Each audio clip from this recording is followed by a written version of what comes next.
What if everything falling apart in your life right now isn't a crisis, but an invitation?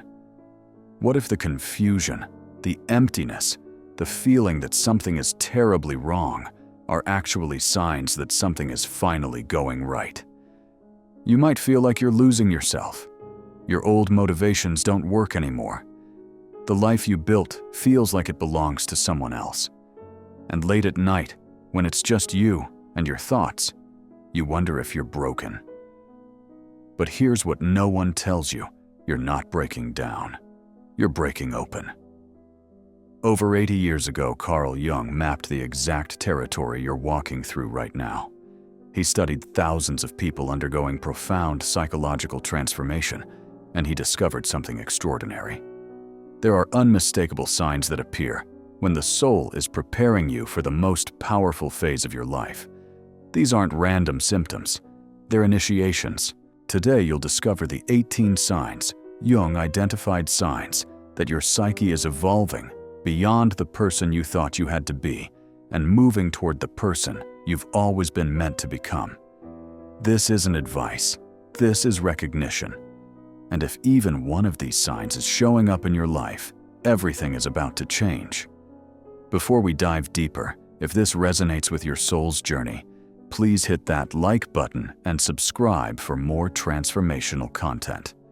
Your support helps this message reach other souls who need to hear it. Sign 1. The cracking of the ego. The first sign arrives quietly, then builds into something you can no longer ignore. Your identity starts to feel too tight. The story you've been telling yourself about who you are begins to crack. The roles you've played, the goals you've chased, the person you've presented to the world, suddenly they all feel hollow, rehearsed, lifeless.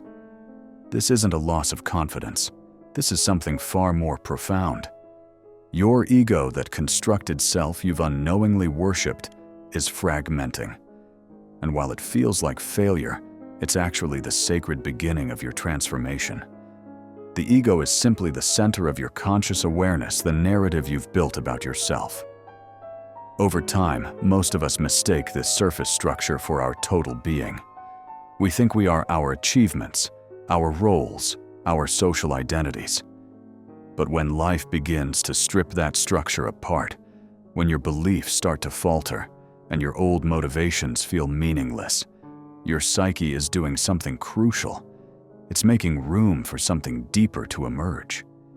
You may feel like you're sleepwalking through your own life. Things that once brought joy now leave you empty.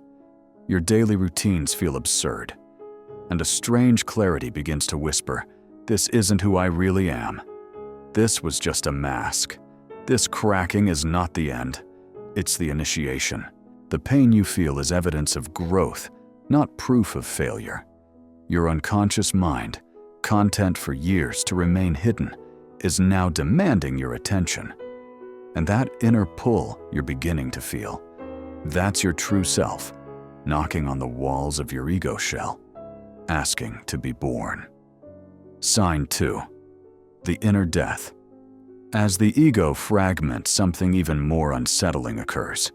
You begin to experience what feels like a death inside yourself, not of your body, but of the psychological structures that have defined your entire life until now. You wake up feeling hollow. The things you once loved, your hobbies, your friendships, your ambitions, now they register as nothing. You might say the words, "I feel empty," and wonder if something has gone wrong with you. But this isn't malfunction. This is preparation. Your soul is withdrawing its energy from everything that no longer serves your deeper truth. Think of it as a tree pulling nutrients back into its roots before winter. The leaves fall, the branches look dead, but underground in the darkness, something essential is happening. Your psyche is entering what depth psychology calls the nigredo, the blackening stage, the necessary descent into chaos before rebirth can occur. This inner void carries meaning. It's not clinical depression, though it may feel similar. The difference is, your soul has outgrown your former reality. The old life no longer fits, and so your psyche must go dark, must create space, so that the seeds of something truer can take root in the fertile soil of your emptiness. You can't fake it anymore. You can't return to the job that drains you, the relationship that limits you, the beliefs that once felt safe. Everything is being dismantled because you're preparing to rebuild on an entirely new foundation. Sign 3. The uprising of the unconscious. As the old self dies away, a new force begins to stir. You start noticing things you can't explain. Dreams become vivid, symbolic, impossible to ignore. Synchronicities appear, those strange, meaningful coincidences that feel like the universe is speaking directly to you. You feel pulled toward certain people, ideas, or paths, and you don't know why. This is your unconscious rising to the surface. For most of your life, the unconscious has been quiet, working behind the scenes. But now, as your conscious ego destabilizes, that vast inner storehouse of wisdom, instinct, and potential is awakening. It's not chaotic or irrational. It's deeply intelligent, and it's trying to guide you toward wholeness. You begin to feel things before you can understand them. An intuition rises that you can't articulate. You might find yourself saying, "I don't know why, but I just feel this is important." That's not confusion. That's your soul speaking a language your rational mind hasn't learned yet. The unconscious operates through compensation. If you've been living an overly controlled, rational life, it may send you images of passion and chaos. If you've been people-pleasing, it might stir anger or rebellion. If you've silenced your creativity, wild and unpredictable dreams may flood your sleep. This is your psyche, pushing you toward balance, toward integration, toward the fullness of who you actually are. Something bigger than your ego is reaching for you.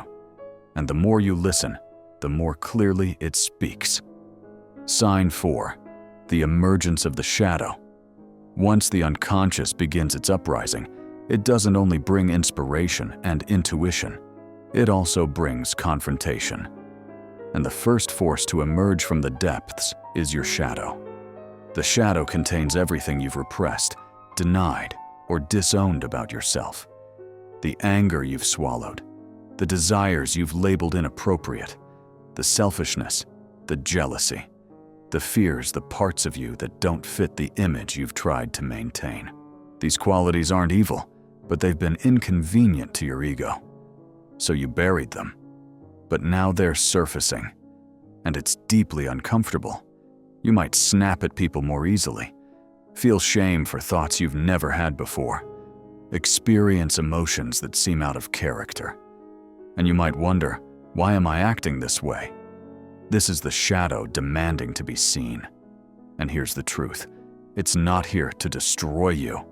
It's here to complete you. There is no coming to consciousness without pain. The shadow emerges so you can integrate it, so you can become whole. If you've always been the good person, the shadow may bring out rage or resentment you didn't know existed. This isn't a flaw, it's feedback. Perhaps you've been good at the expense of being real. When you make the unconscious conscious, these dark forces stop controlling you from the background. They become your allies. Unconscious anger becomes self-awareness. Repressed desire becomes creative power. Buried fear becomes discernment. Your light becomes stronger when it has roots in your darkness. Sign 5. Inner conflict intensifies. As the shadow surfaces and the unconscious speaks louder, your inner world transforms into a battleground.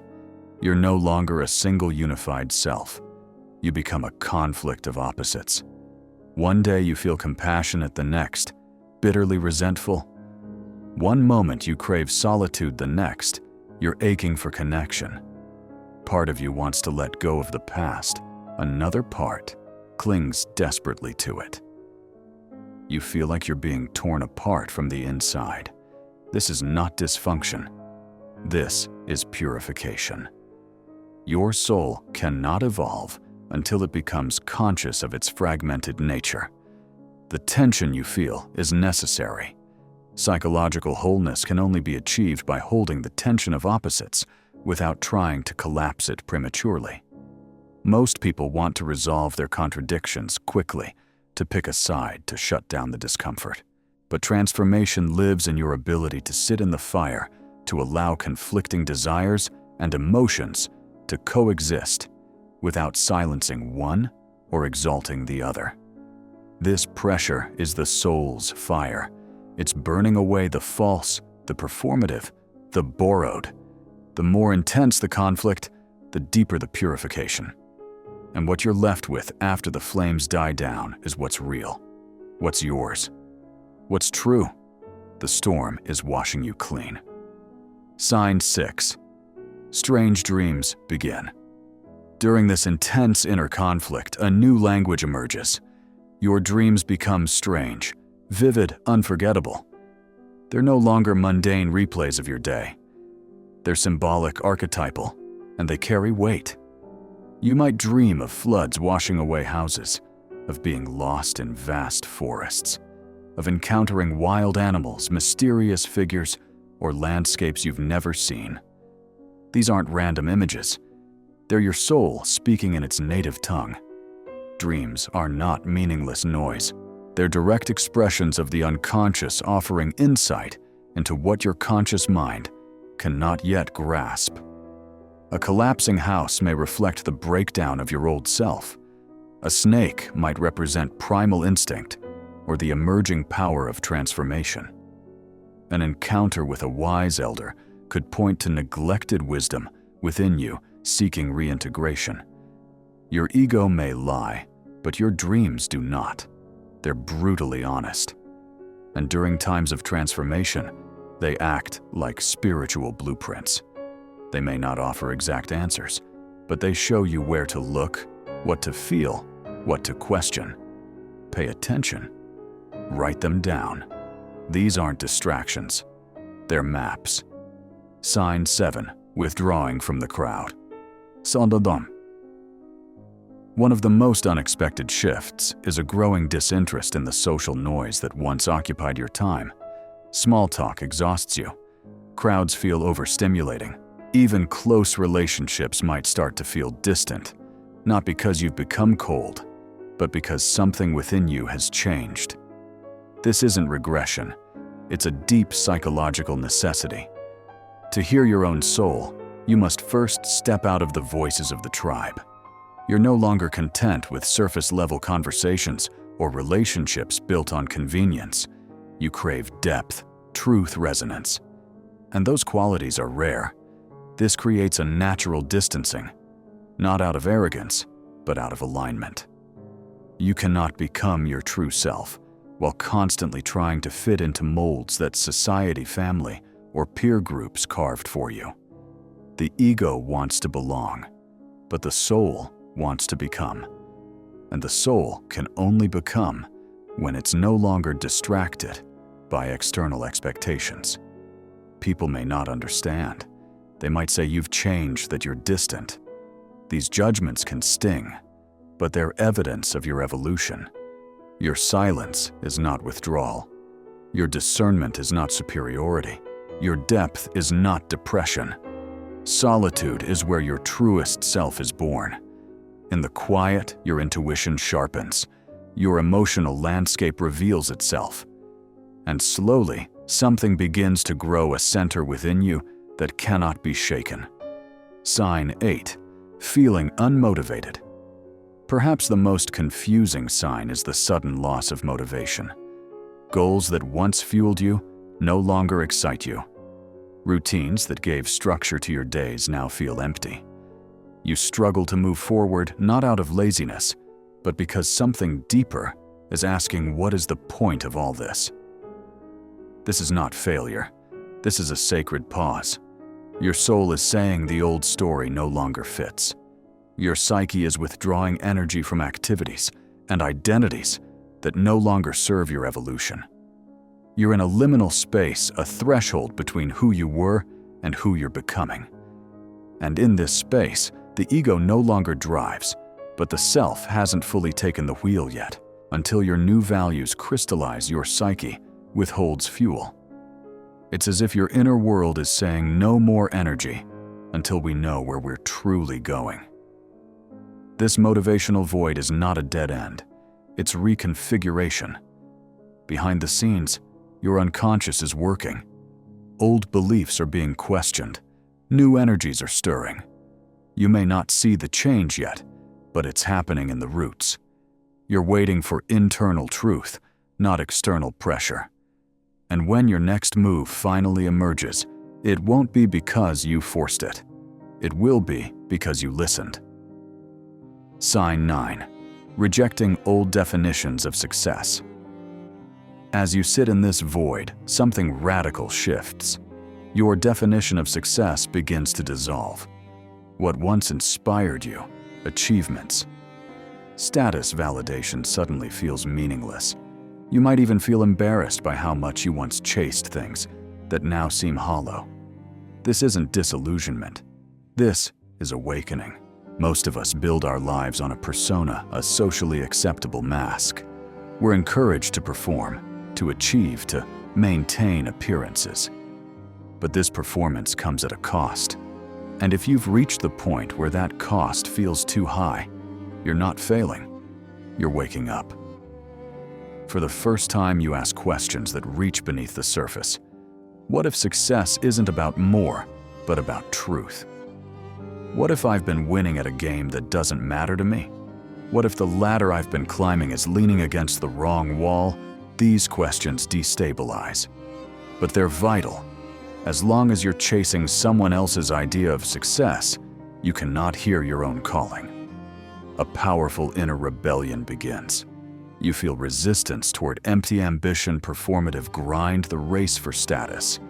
You're less interested in how things look and more concerned with how they feel.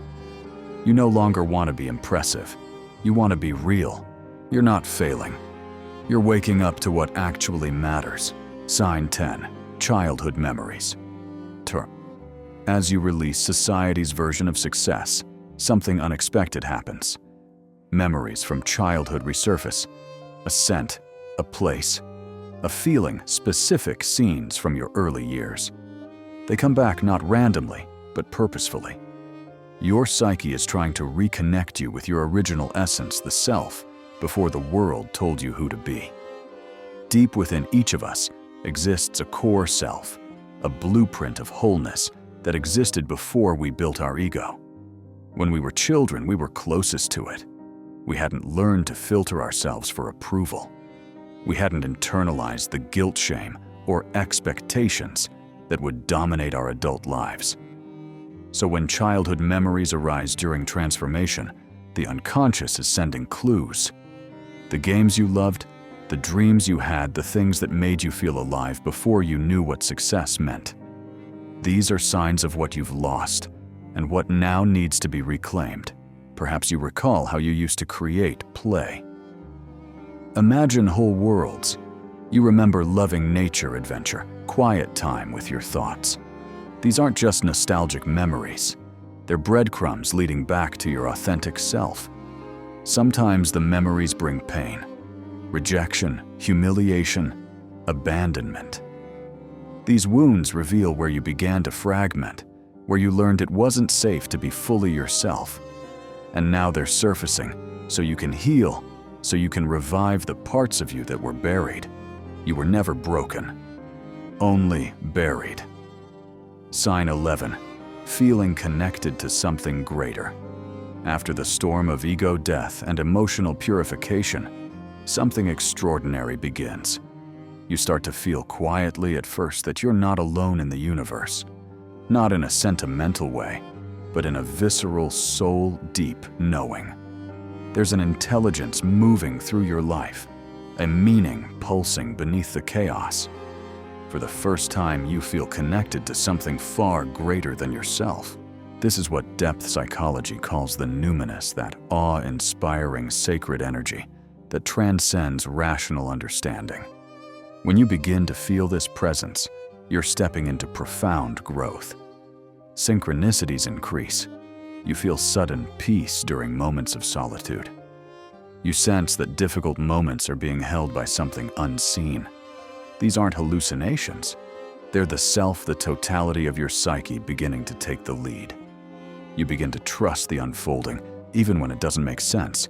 This isn't resignation, it's reverence. You realize that some of the most profound shifts in your life happened not through your willpower, but through an unseen orchestration. You're part of something sacred, and that knowing brings peace. Sign 12. Losing fear of suffering. At a certain point, a strange realization dawns. You're no longer terrified of suffering. Pain still comes, but your relationship with it transforms. Instead of resisting with all your strength, you meet it with curiosity, with presence. This marks a critical breakthrough. In modern society, suffering is treated as a problem to avoid or fix. But when approached consciously, suffering is transformational. You stop running from yourself.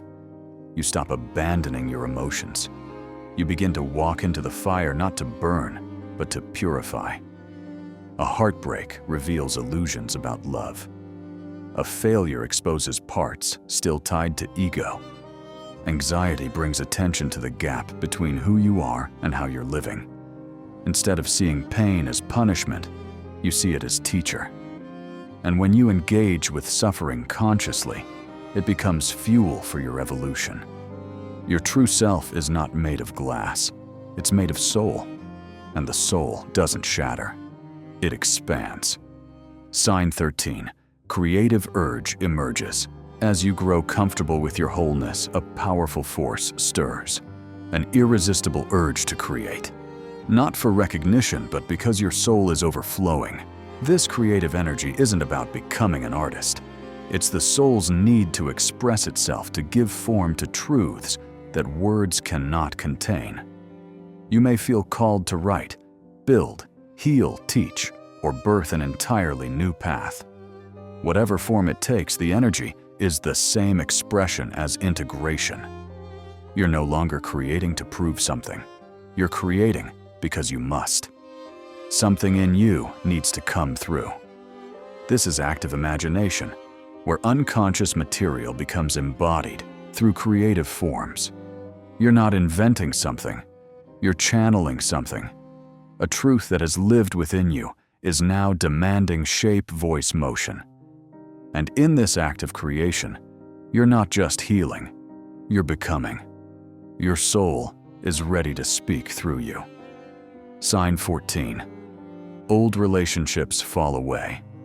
As your inner world shifts, your outer relationships transform. People you once felt close to begin to feel distant. Conversations fall flat. The desire to please fades. And without drama, certain connections dissolve. You're not pushing anyone away. You're simply no longer on the same frequency. When you align with your soul, you emit different energy. Not everyone will resonate. That dissonance isn't rejection, it's reflection. You've changed and your relationships mirror that evolution. You can no longer tolerate toxic dynamics or betray your boundaries. Not because you've become harsh, but because your system no longer allows self-betrayal. The cost is too high. As you integrate the unconscious and move toward wholeness, you attract relationships that match your truth and release those based on illusion. Some connections deepen, others fade, and you find yourself alone more often, but it's not loneliness. It's sovereignty. You're honoring your energy, choosing alignment over approval. Sign 15. Accepting your imperfection.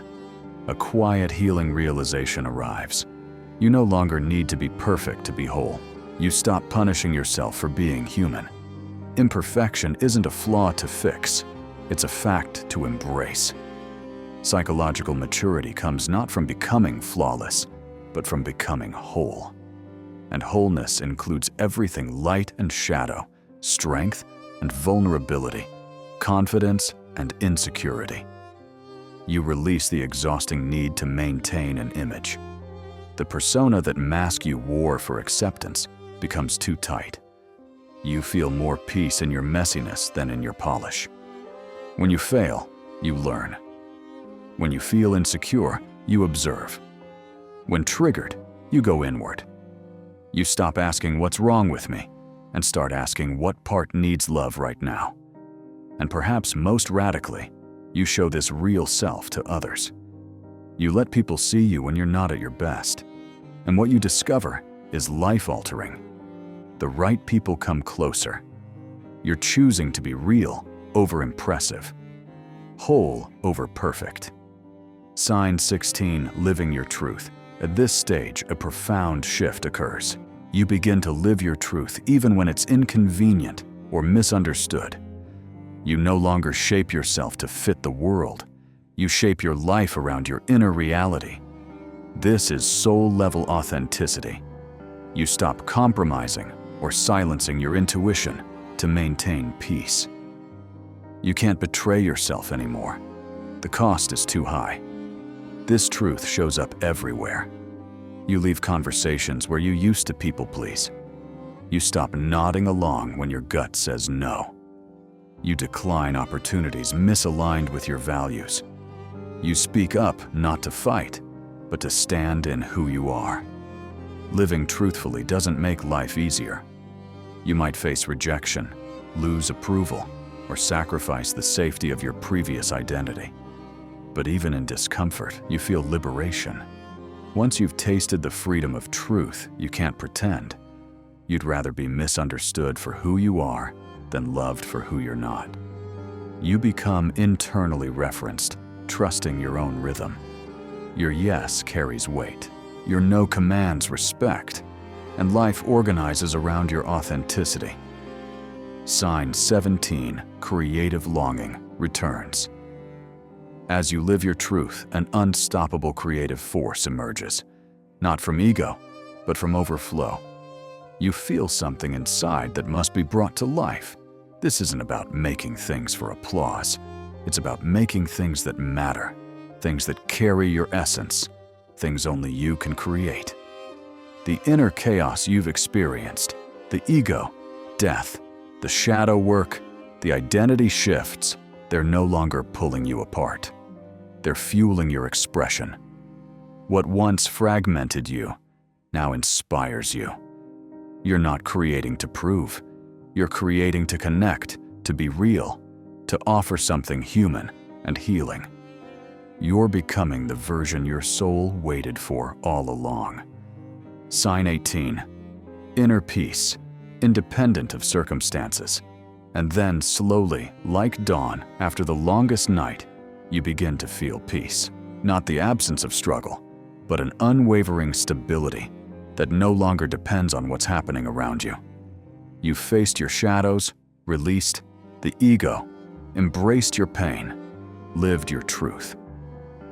And now you've returned to the self, the integration of all fragmented parts into a centered whole.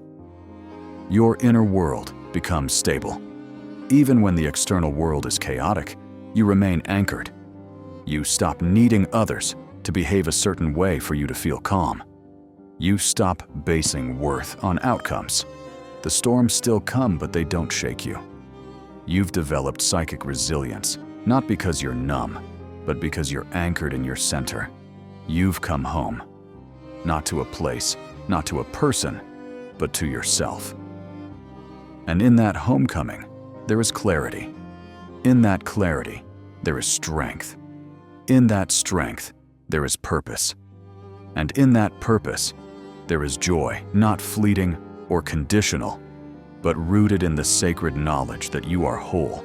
You are no longer seeking peace outside yourself because you've become the space where peace lives.